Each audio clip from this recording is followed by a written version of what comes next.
아모스서의 말씀은 기본적으로 북왕국 이스라엘에 대한 심판 예언의 말씀이지만 1장과 2장에서는 북왕국 이스라엘에 대한 심판 예언이 본격적으로 이루어지기 전에 우리가 몇 번 얘기했지만 마치 축구에 요즘에 빌드업이라고 얘기하듯이 차근차근 쌓아가는 그런 느낌으로 여러 나라들에 대한 심판 예언의 말씀이 주어지고 있습니다. 그리고 오늘 말씀은 여섯 번째 나라입니다. 여섯 번째 나라.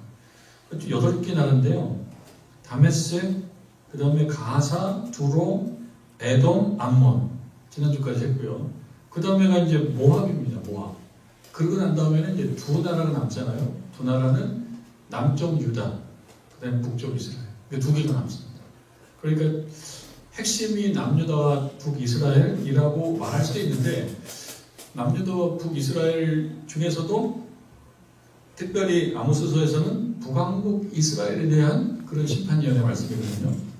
그 앞부분에 6개의 유다도 아니고 이스라엘도 아니고 이제 이방이라고 얘기하는 또 열방이라고 얘기하는 다른 나라들에 대한 그런 심판 예언의 말씀인데 이걸 통해서 생각해 볼 수 있는 것은 하나님께서는 유다의 하나님이기만 하신 게 아니고 또 이스라엘의 하나님이시기만 한 것이 아니고 모든 나라와 모든 국가들, 모든 민족들의 하나님이시다. 이 사실을 하나 알 수가 있습니다. 모두에 대해서 관심을 갖고 계시다.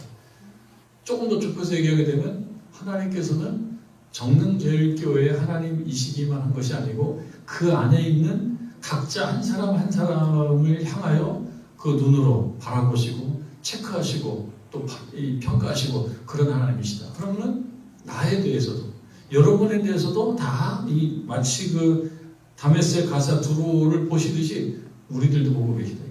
여러분들도 다 한 사람 한 사람 보고 계실 것입니다.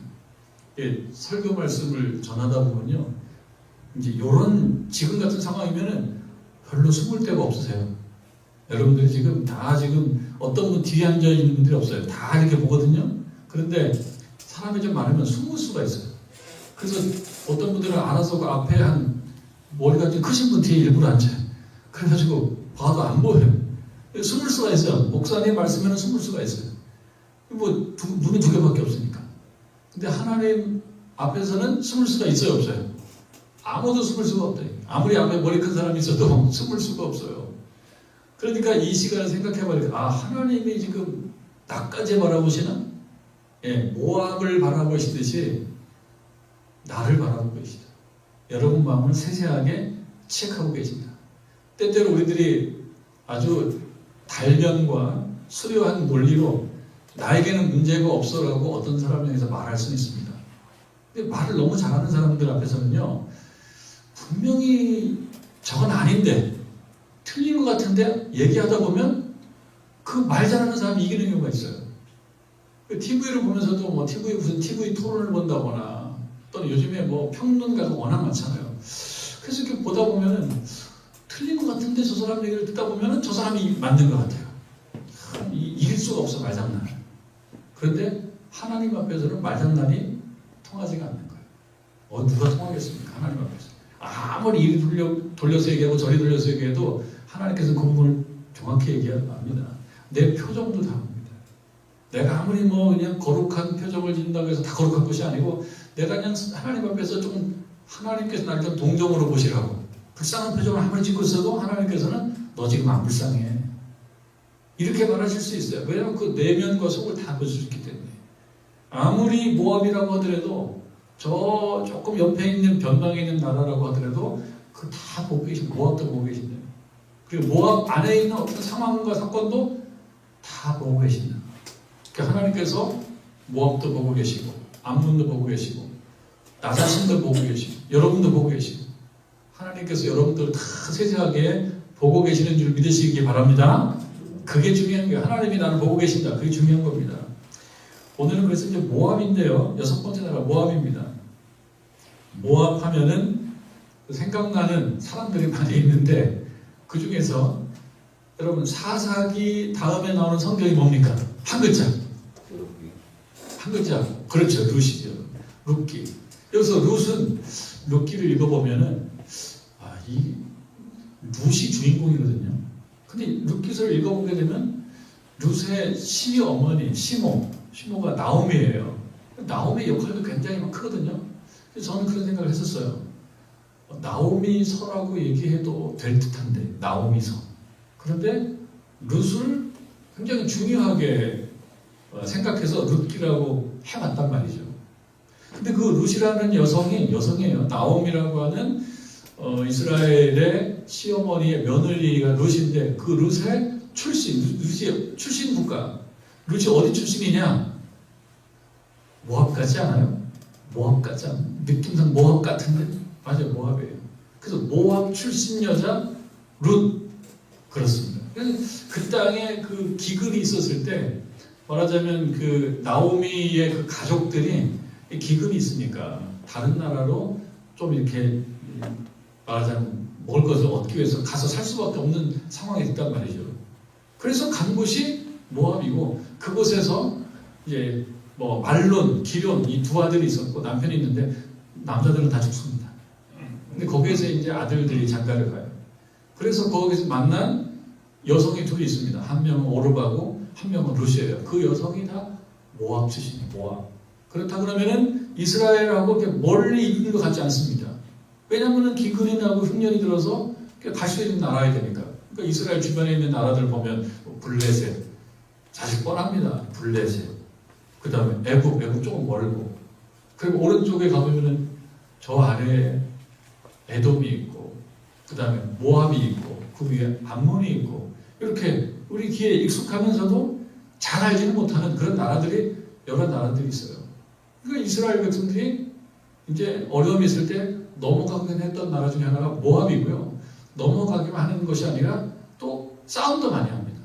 싸움도 하고, 암몬하고도 싸우고, 에돔하고도 싸우고, 또 에돔에 대해서도 나쁜 감정이 있고, 모압에 대해서 나쁜 감정들이 있어요. 그래서 붙어서 그냥 땅 따먹기, 싸우기도 하고, 또 이렇게 주고받는 그런 것도 있어서, 여기 있는 나라들은 다 불편한 관계입니다. 사실 불편한 관계. 블레셋하고도 불편한 관계, 에돔하고도 불편한 관계, 암몬하고도 그렇고, 그리고 애굽하고도 다 불편한 관계가 좀 있어요. 불편한 과거들이 있는 땅입니다. 이스라엘과 모압도 좀 그렇다. 오늘로 얘기하면은 사해라고 하는 그 이스라엘 그 중하단에 있는 그 바다 사해 바다 오른편에 있는 나라고요. 그리고 오늘날 지도를 보게 되면 그 모압이라고 하는 나라의 땅이 대략 요르단의 뭐 어느 자료를 보면 남부라고 그러는데 제가 지도를 이렇게 보니까 사해가 있는 오른편은 요르단의 남부가 아니고 요르단의 중부라고 얘기해야 되지 않나 싶어요. 요르단의 중서부. 사해 오른편 요르단이고 사해 왼쪽은 이스라엘이고 그렇거든요. 그래서 오늘날 얘기하면 요르단의 중서부쯤이 되지 않나 위치로 보면 좀 그렇습니다.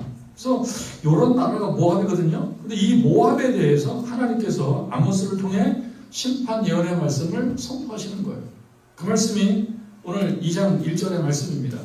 2장 1절 말씀 아까 우리가 다 읽었습니다만 다시 한번 이 말씀이 중요하니까 한번 다시 읽도록 하겠습니다. 2장 1절 같이 합독하면 다시 합니다. 시작. 여호와께서 이와 같이 말씀하시되 모압의 서로 가지 죄로 말미암아 내가 그 벌을 돌이키지 아니하리니 이는 그가 에돔 왕의 뼈를 불살라 죄를 만들었습니다. 다른 나라들에 대한 심판 예언의 말씀과 그 형식은 뭐 거의 같죠. 거의 같아요. 어떻게 시작합니까? 여호와께서 이와 같이 말씀하셨다. 그러니까 아모스가 말했지만 아모스가 화자지만 실질적 화자는 하나님이시다라는 거예요. 마치 이 강단에서 선포되는 말씀이 어떤 사람을 통해서 그 메신저를 통해서 말씀이 선포되지만 우리는 어떻게 생각해야 됩니까? 하나님께서 말씀하신다라고 생각하고 들어야 되는 것과 같은 거예요. 그러니까 이것을 강조하는 것은 듣는 이들은 사람이 하는 얘기가 아니고 하나님의 말씀을 들으시오 라고 하는 뜻이에요. 그러니까 히브리어로는 와 요메로 아도나이 이렇게 얘기하거든요. 아도나이 하나님께서 말씀하셨다. 야훼라고 하는 그 알파벳이 있어요. 이 네 개거든요, 네 개. 이걸 신성 삼자라고 그러는데 이스라엘 사람들이 읽을 때 야훼 이렇게 읽지 않고 아도나이 주로 읽었어요. 읽을 때는. 왜냐하면 너무 신성하기 때문에 함부로 정말 우리가 뭐 어르신의 이름을 막 부를 수 없듯이 그때 그 사람들도 함부로 부르면 안 된다. 그냥 아도나이 이렇게 불렀거든요. 그래서 이 히브리어 원문을 보면 와요멜로 아도나이 이런 식으로 나옵니다. 하나님께서 말씀하십니다. 여호와께서 말씀하십니다. 여호와께서 이같이 말씀하시되라고 하는 것은 그 권위가 사람이 아니라 하나님이시다. 되는 사람은 하나님께서 말씀하시는 거라고 생각하고 들어야 된다는 것입니다. 그리고 얘기합니다. 모압의 서너 가지 죄. 뒤에 안에 보면은 서너 가지는 아니에요. 하나로 말할 수 있는 그런 죄인데 그 앞에서 나오는 여러 나라들처럼 이렇게 서너 가지라고 하는 일종의 그 전형적인 표현이죠. 예언의 한 표현이에요. 서너 가지 죄로 말미암아서 말미암아라고 하는 것은 이유를 얘기하는 거죠. 서너 가지 죄, 뭐뭐 때문에라고 볼 수 있어요. 이것이 이유가 되고 원인이 되었다는 뜻이죠. 이 말미암아라고 하는 것은. 그러니까 모압의 서너 가지라고 했을 때는 그 의자, 우리가 의하면 소유격이라고 그러는데 여기서 의는 주격 소유격이에요. 주격 의미의 소유격이에요. 모압이 지은 서너 가지 죄예요. 모압의 서너 가지 죄는 모압이 지은 죄. 그 죄로 말미암아 그 죄가 이유가 되고 원인이 되어서 어떤 결과가 나온다는 거예요. 그 결과가 뭐냐? 서너 가지 죄로 말미암아 내가 그 벌을 돌이키지 않겠다. 다르게 얘기하면 심판이죠.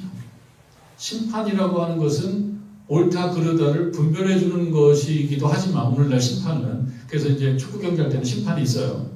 그런데 여기서 말하는 심판은 벌입니다. 벌. 내가 그 벌을 돌이키지 아니하리니 라고 얘기했을 때 그 벌을 달리 표현하면 심판이라고 할 수 있고 이렇게 표현되는 심판은 벌이다 이렇게 보면 됩니다. 그 죄 때문에 하나님께서 벌을 돌이키지 않으신다. 그렇게 얘기하면 돌이킬 수 있는 죄도 있나? 돌이킬 수 없는 죄라 그러면 이거는 그 강도로 봐서 그 강도가 굉장히 강하다고 볼 수 있습니다. 돌이키지 않겠다라고 하는 것을 달리 표현하면은 이 죄는 굉장히 좀 중요한 죄다. 하나님께서 볼 때 이거는 이런 죄를 짓지 말아야지 라고 얘기하는 죄에 있어서 난이도가 높은 죄를 진 거예요. 그래서 하나님께서 돌이키지 않는다. 꼭 벌을 줄 거예요. 꼭 벌을 줄 거예요. 꼭 벌을 준다라고 하는 말의 다른 표현은 이 죄는 용서받기 힘들어. 그리고 이런 죄는 무거워. 그러니까 살면서 이런 죄는 짓지 말아야 돼. 라고 하는 뜻이 담겨져 있어요. 근데 그 벌이 뭐냐? 그 죄가 뭐냐? 그게 오늘 우리 말씀의 또 핵심이 되겠습니다. 그 한 단어 또는 한 문장 하나의 요거를 좀 더 풀어봐야 될 거예요. 그 죄가 뭐냐? 이는 근데 그 죄가 뭔지 나옵니다. 내가 그 벌을 돌이키지 아니하리니 이는 그가 에돔 왕의 뼈를 불살라 죄를 만들었습니다. 이렇게 되어 있습니다. 근데 이 앞에 보면은 앞에 보면은 에돔도 벌을 받았거든요. 11절에 보면 에돔의 서너 가지 죄로 말미암아 11절에 그 이는 세 번째 줄 이는 그가 칼로 그의 형제를 쫓아가며 긍휼을 버리며 항상 맹렬하며 화를 내며 불을 품는데 계속 품으며 사실 에돔 우리가 말씀 같이 공부할 때 우리에게 조금 마음에 와닿는 죄이기도 했어요. 근데 에돔이 이런 죄를 졌었어요. 에돔도 여기서 형제를 어쩌면 이스라엘, 에돔도 에서 쪽의 그런 자손이라고 한다 그러면 여기서 말하는 형제가 특별히 어떤 형제라고 말할 수는 없잖아요. 딱 나오지 않으니까. 그런데 우리가 생각해 봤을 때 이스라엘과 관련이 있다 그러면 이스라엘도 이 형제 속에 포함될 수도 있겠다. 이렇게 생각해 볼 수 있어요. 근데 어쨌든 이스라엘을 포함해서 가까운 나라 혹은 가까운 존재 이들을 어떻게 했다는 겁니까? 쫓아가고 긍휼히 여기지 않고 그러니까 가혹했다는 거예요. 가혹하고 긍휼히 여기지 않고 그러면서 화를 내고 분노가 막 치솟아 있는데 조금 내고 마는 게 아니라 이것을 계속 분노가 있어요. 풀지를 않아요. 그러니까 에돔도 혼이 나는 거죠. 자, 그런데 그렇게 보면 오늘 모압이 약간 칭찬을 받을 만도 한데 왜 그러냐? 이거 보면 그가 에돔 왕의 뼈를 불살랐다. 어쨌든 뼈를 불살랐다고 해서 사람이 죽는 건 아닙니다. 죽은 사람이니까. 그러나 이것도 문제가 큽니다. 그러면 에돔으로부터 괴롭힘을 당했던 에돔의 분노, 에돔의 화, 형제를 쫓아가면서 하는 그런 걸로 인하여 괴롭힘을 당했던 그 어떤 자는 볼 때 모압을 향해서 박수를 칠 수도 있습니다. 박수를. 그렇지 않습니까?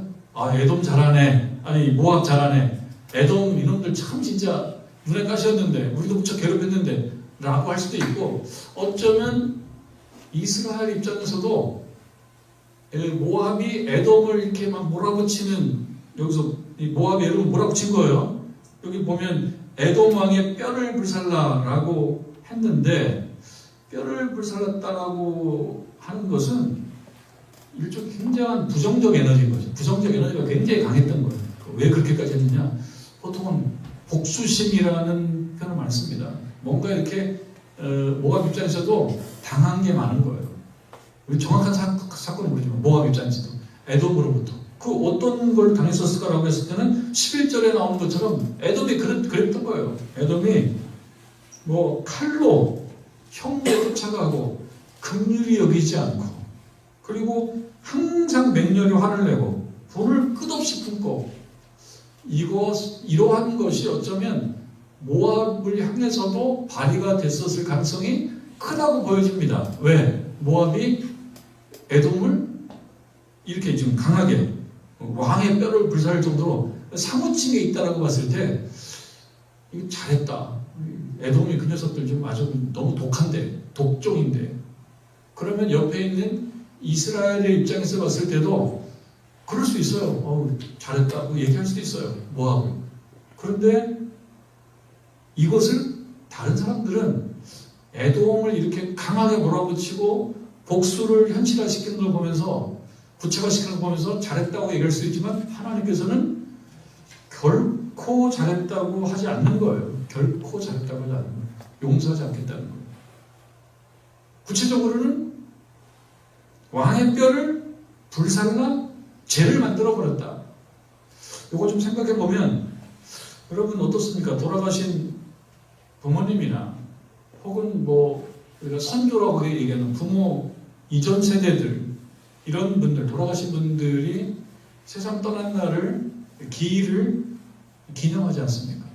각 가정, 기독교인들도 기일을 기념을 합니다. 돌아가신 날 기념하고 추모 예배 혹은 추도 예배 이렇게 드리잖아요. 그리고 그들의 묘소를 또 이렇게 단장하지 않습니까? 그리고 이렇게 뭐 때도 이렇게 하고, 요즘에는 다 화장 주로 많이 하지만 이렇게 매장하는 경우가 많습니다. 제가 있던 요전에 있던 교회 같은 경우는 교회에 이제 묘지가 있단 말이에요. 그래서 묘지에서 장례를 되게 많이 했어요. 주로 이제 그 교인들 같은 경우는 그 묘지에서 장례를 할 수 있는 일종의 권한이죠. 이 성도 교인들의 권한이 있기 때문에 그냥 그 땅을 얻는 겁니다. 묘지 이만큼 얻으면은 거기서 이제 장례를 매장을 하거든요. 참 많이 갔어요. 한 달에 뭐 정말 장례식 하러 2번은 보통 간 것 같고, 한 달에 3번 가고 4번도 가고, 뭐 많은 경우는 6번도 가고 그랬던 기억이 있어요. 매일 가면은 이 땅을 파놓고 준비하고 있죠. 그리고 이제 매장하면은 거기 이렇게 하고, 그 다음에 직원들이 나중에 때를 입혀가지고 이렇게 만들어 놓고, 그렇게 된 다음에는 그 가족들이 또 가서 어떻게 합니까? 그 때를 이렇게 살펴보고 돈을 더 주고 이렇게 만들기도 하고. 물론 이제 따르게 할 수는 없어요. 딱 그 규격대로만 하게 돼 있지만, 수시로 찾아가서 보고, 이렇게 뭐가 나쁜 풀이 있나 없나 살펴보고, 이렇게 단장하고, 그리고 어느 경우에는 그 앞에 꽃을 갖다 놓는 경우도 많이 있습니다. 꽃도 많이 갖다 놔요. 그거는 뭐 추모공원에도 마찬가지지만 그렇게 합니다. 왜 그렇습니까? 그리워하는 거고, 이분은 나에게 중요한 분이라고 말합니다. 존경하는 마음을 표현하는 거고, 그리워하는 거고, 가능하면 좋은 일들만 많이 생각하는 거죠. 그런데 그렇지 않은 경우도 있잖아. 우리가 어떤 산을 가다가 분명히 묘지인데 전혀 관리가 되지 않은 그런 묘지들도 있지 않습니까? 그러면 어떻게 생각합니까?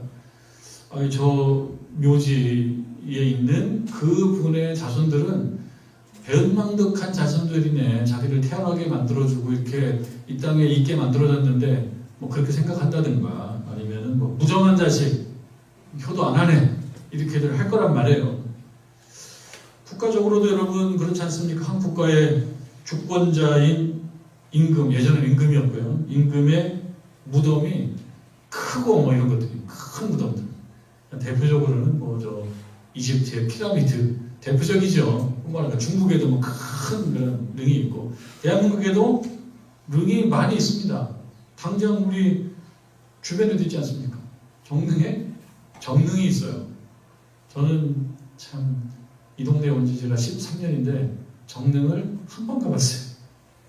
여러분들은 많이 가보셨죠? 네, 한 번 가봤는데 정릉은 자료를 보니까 태조 이성계의 계비는 본처가 아닌 걸 계비라고 합니다. 후처죠. 후처인 신덕광후 강씨의 능이라고 합니다. 이렇게 되어 있어요. 그리고 서울만 해도 뭐 대표적인 능들이 많이 있지 않습니까? 능들, 임금의 능을 이렇게 만들어놓은. 그래서 제가 조금 찾아보니까 많지만 저기 뭐 강남 쪽에 가면 선능력도 선능이에요. 선능. 그것도 찾아보니까 부대왕, 조선 부대왕 성종의 계비, 아까 계비 말했죠? 후처, 정현왕후 윤씨의 능이래요. 그리고 서초구에 헌능이 있고 노원구에 태능 많잖아요. 태능 많이 알려져 있잖아요. 태능은 11대 중종의 후처. 여기가 그냥 후처로 해야 되나 봐요. 후처가 많아요. 후처 문정왕후 윤씨의 능이래요. 그리고 저도 뭐 서울릉도 가봤는데 서울릉은 오자가 5오자인 거예요. 5개의 능인 거예요. 그래서 5개의 능이고 또 많이 있습니다. 뭐 여러분 선릉도 있고 뭐 또 9개의 능도 있죠. 동구릉도 있고 뭐 그러죠. 능들을 많이 만들어 놓거든요. 이런 것은 어쨌든 기념하는 거예요. 잘 기념하고 자신들이 그쪽의 후손이라고 하는 거를 또 뜻깊게 생각하는 것입니다. 이거는 그런 의미로 봤을 때 뭐 이집트도 그렇고 다른 나라들도 그렇고 중국도 그렇고 한국도 그렇고 이 묘지를 관리하는 거는 모양은 다르지만 그 부모님이나 그 선조들의 어떤 선조를 존중하고 존경하고 이런 마음인데 그렇게 봤을 때 오늘 에돔 왕의 뼈는 어디에 있어요? 에돔 왕의 뼈는 릉 안에 있지 않겠냐 말이죠. 릉의 모양은 다르지만 릉은 뭐 각자 모양은 달라요. 생긴 모양은 달라요. 묘실 이런 표현도 많이 써요. 성경에는 묘실, 묘의 실, 묘의 방이 있다는 거죠. 그럼 어쨌든 이 안에 다 들어가 있는데 왕의 뼈를 불사른다라고 하는 것은 뼈를 일단은 끄집어내는 거 아니겠습니까? 일종의 릉을 훼손하는 거죠. 릉을 훼손하고 그 뼈는 그분을 상징하는 거잖아요. 그게 누군지 그분 여기서 얘기하는 거는 에돔의 왕. 뭐 우리가 무슨 릉 했을 때는 그 릉 안에 있다고 믿어지는 그 사람을 상징하는 것이 일단 물리적으로는 이 뼈란 말이에요. 뼈. 근데 그 뼈를 끄집어냈다. 이 뼈가 그 자리에 있다는 건 뭡니까? 뭐 안장한 거죠. 편안하게 쉬고 계시는 분을 편안하게 모시도록 끄집어냈다라고 생각할 거 아닙니까? 그래서 이건 아니지라고 생각할 거란 말이에요. 뼈를 끄집어낸 것은 편안하게 쉬십시오라고 생각하는 후손들의 뜻을 저버리고 편안하지 않게 만들어버린 거예요. 근데 편안하게 않게 만들어버린 거를 넘어서서 이게 어떻게 했다는 얘기입니까? 뼈를 불살러가지고 거기다 뭐 불을 떼가지고 뼈를 태워가지고 그 다음에 여기 보니까 재로 만들었다. 재로 만드는 건 오늘날은 뭐 기계로 하지만 그때는 이렇게 빠지 않았을까라고 생각해요. 근데 이 빠면서 여기 있는 무슨 부정적 에너지가 있지 않습니까? 이거 왜 빠요 이거를? 무슨 이걸 뭘 쓰려고 빱니까? 아니죠. 화가 나고 복수심에 사로잡힌 거를 그냥 이를 악물고 빱겠죠. 누군가는. 이것이 뭐 감정 표현. 아니 죄를 만들어서 뭐 하겠다고 죄를 만들어요. 이렇게 한 것은 모압이 에돔 왕의 뼈를 끄집어내서 태워가지고 죄를 만들었다라고 하는 것은 모압을 향하여 모욕감을 준 거예요. 모압을 향해서. 그들이 귀하게 생각하는 자신들의 부모 세대고 자신들의 선조인데 그 선조를 끄집어내서 편안하지 못하게 만들고 거기를 태우고 막 빠가지고 뭐 죄를 만들면 또 죄를 또 어떻게 했겠습니까? 죄를 또 막 뿌리든지 막 어떻게 했을 거예요. 귀하게 하진 않았을 거예요. 그러면은 이걸 알게 되는 에돔의 입장에서는 굉장히 모욕감을 느끼는 거죠. 그렇게 봤을 때 모압이 에돔의 왕의 그 뼈를 그렇게 취해서 태워서 가루를 만들고 했다라고 하는 것은 모압의 목을 비틀는 것과 마찬가지라고 볼 수 있어요. 그거는 이런 것을 하나님께서는 용서하지 않겠다. 이 행위를 용서하지 않겠다라고 하는 것이 아니고 이 행위를 하면서 이를 악물고 복수심에 사로잡혀서 그냥 모욕을 주고 수치를 주고 이런 그 마음 자체를 용서하지 않겠다. 그러니까 우리들에게 주는 교훈은 뭐겠습니까? 우리들 중에서 뭐 그거 하는 분 있겠습니까? 우리들 중에서 아무리 화가 나도 어디 가서 뭐 그 묘지를 파헤쳐가지고 뼈를 꺼내가지고 그 불을 태워서 그럴 사람은 없어요. 우리들에게 주는 교훈은 무엇이겠습니까? 이건 뭐예요? 누구를 향하여 화가 났을 때 복수심에 불탈 수가 있어요. 우리들도 복수, 언론에도 많이 나오더라고요. 복수심에 사로잡혀서 어떤 모양으로든 모욕감을 주고 모욕감을 주는 걸 넘어서서 문제를 크게 만들고 위기에 빠뜨리고 그리고 앞길을 막고 이렇게 한다면 그거는 하나님께서 아주 죄로 보십니다. 모욕감을 주고 그렇게 하지 않더라도 이걸 좀 약하게 생각해 봤을 때 아주 약하게 우리들이 살아가다 보면 복수심까지는 아니더라도 누구를 향한 매우 불만스러운 마음을 가질 수가 있다. 그러면 그 불만스러운 마음을 나 혼자만 갖고 있기엔 너무 억울한 거예요. 저 사람은 항상 웃고 다니는데 난 저 사람 되게 불만스러운 거예요. 나한테 문제를 많이 제기하고 나를 힘들게 했어요. 그래서 불만이 많아요. 그 마음을 그냥 내 마음속에 품고 가만히 있는 사람은 그래도 훌륭한 거예요. 근데 많은 사람들이 화가 나고 그냥 어떤 사람을 아주 그냥 미워하고 못마땅하게 생각하면 그러니까 어떤 모양으로든 그거를 표시한다고요. 뭐 가다가 뭐 툭 치지는 않더라도 그냥 한 번만 보면 되고 두 번 바라본다든지 한 번만 바라보면 되고 두 번 바라보면 감정이 있는 겁니다. 한 번 보고 가는데 또 바라보고 그런다든지 어떤 모양으로든 표를 내고 싶어하는 마음이 있다고요. 근데 그 마음을 하나님께서 좋아하시지 않나요? 그 마음. 감정은 이해하는 감정이 생기는 건 이해하지만 그 감정을 이렇게 복수심으로 구체화시켜서 표현하는 감정이 여러분 감정과 감정적은 좀 다르죠. 구분할 수 있죠. 감정은 생긴다는 것. 어떤 사람에 대한 미움이 생기는 것을 그거를 하지 말아라라고 얘기하기에는 우리 수준으로 그게 너무 높아요. 감정은 생길 수 있어요. 집에서도 감정 생기잖아요. 집에서도 가족끼리도 감정이 생긴단 말이에요. 마음에 안 드는 구석이 있단 말이에요. 가족끼리도. 근데 그 감정과 감정적 요건 다르단 말이에요. 감정이 생겼기 때문에 뭐 예를 들면 뭐 아내가 남편에 대해서 감정이 생겼어요. 평상시에는 수저를 예쁘게 놔줬는데 수저를 톡 던져. 수저를 톡 던져버려. 이건 뭡니까? 감정이 포함되어 있는 감정적 행위. 감정을 갖고 있는 것까지는 사실 그래요. 우리가 살아가면서 정말 하나님이 아니고 그러니까 미워하는 마음이 생기기도 하더라는 거예요. 근데 미워하는 마음이 생기는 것과 미워하는 마음을 구체적으로 기획을 해가지고 실천하는 거. 오늘은 내가 밥상에다 분명히 수저를 던질 거야. 내일은 젓가락을 던지고 그 다음에는 설거지를 안 한 그릇에다 밥을 넣어줘야지. 이렇게 구체적으로 계획하는 것은 감정적인 거지. 감정. 교회 안에서도 그럴 수 있단 말이죠.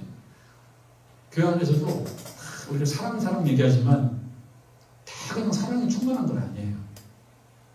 보면은 그래요. 다 사랑이 충만한 건 아니에요. 어느새 마음이 상해 있어. 어느새 어떤 사람을 향한 불편한 감정들이 좀 생겨요. 안 생기는 게 좋지만 그럼 생겼을 때는 이걸 어떻게 해야 될 것이냐. 오늘 말씀대로 그래 뼈를 끄집어내가지고 불을 살려가지고 갈아가지고 눈에 보는 앞에서 휙 던져버려. 이거는 하나님께서 나 그거 용서 못한다. 이렇게 나오는 거예요. 이렇게 나오는 거예요.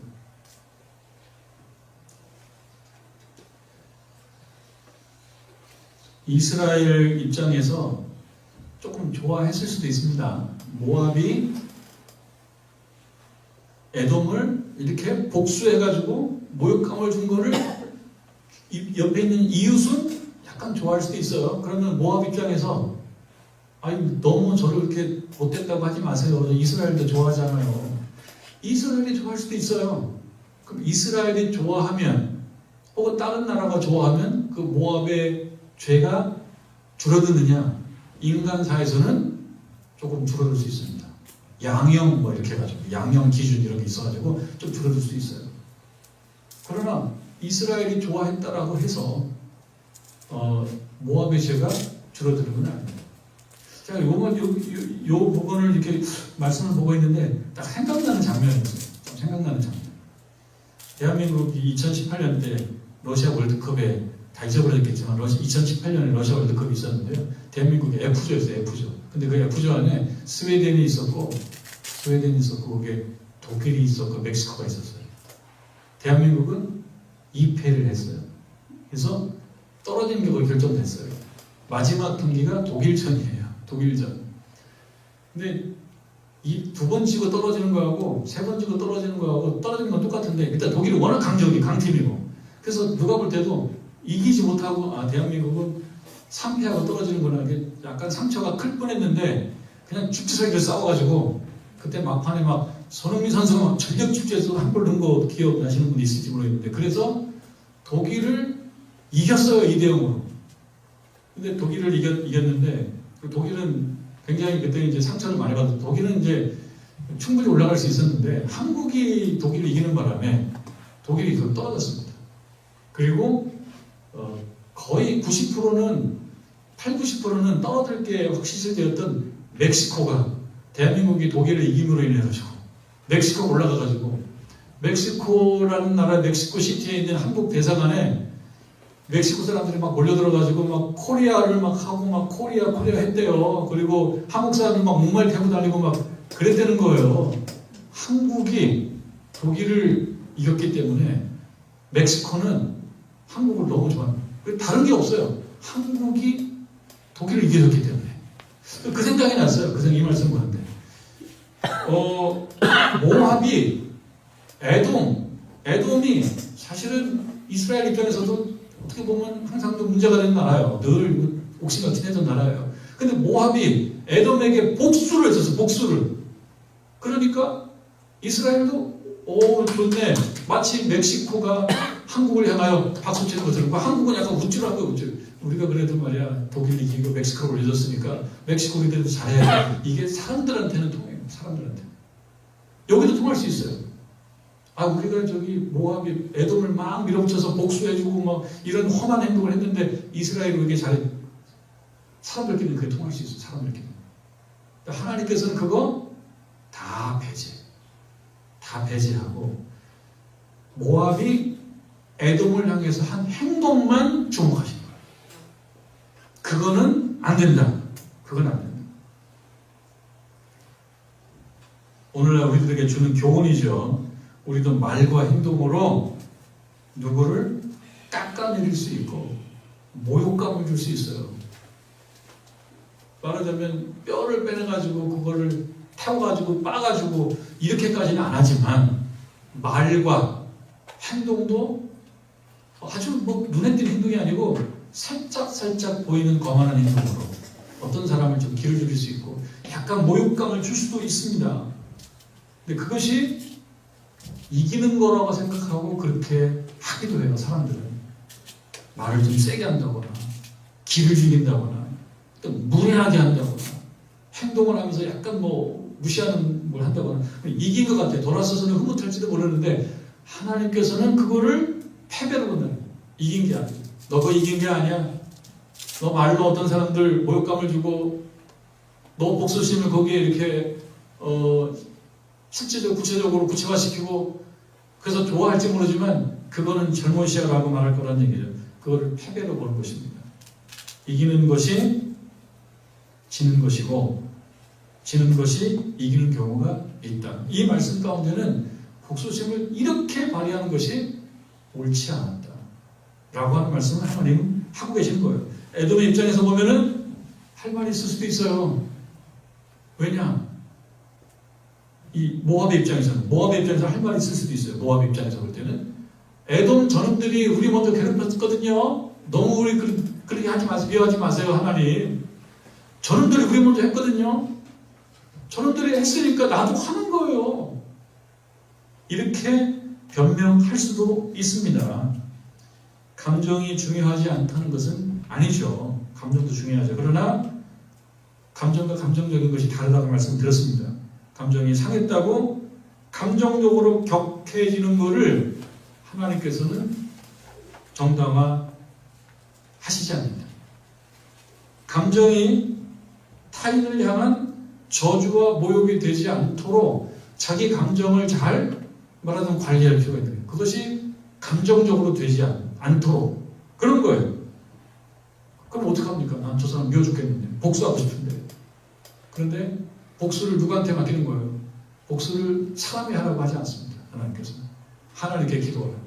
하나님께 맡기라. 하나님께. 오늘 저녁에 기도할 때도 하나님께 맡기는 거예요.